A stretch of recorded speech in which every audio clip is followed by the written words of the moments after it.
一年一度的艺术禁区将伫9月3号登场，活动场次规划伫桂林、永康、盐水、马斗、善化、安定、将军、南西、新市、白河共10区，要将强调表演搬到户外，充实各区的文化体验。我们也希望这样的行动能够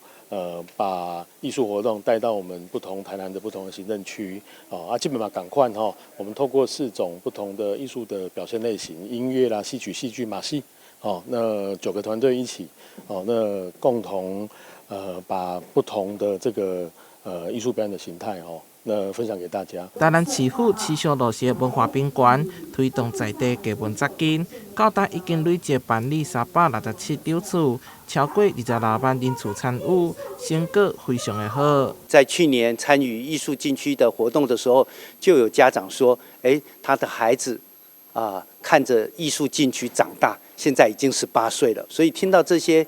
家长的一个回响，其实让我们都非常非常的感动。这次由有人神鼓开播演出，后续有新传歌戏、福卡福尔摩沙马戏团、台湾豫剧团等9个国内外知名表演团队，再来为期3个月精彩演出。台南新闻社会采访报道。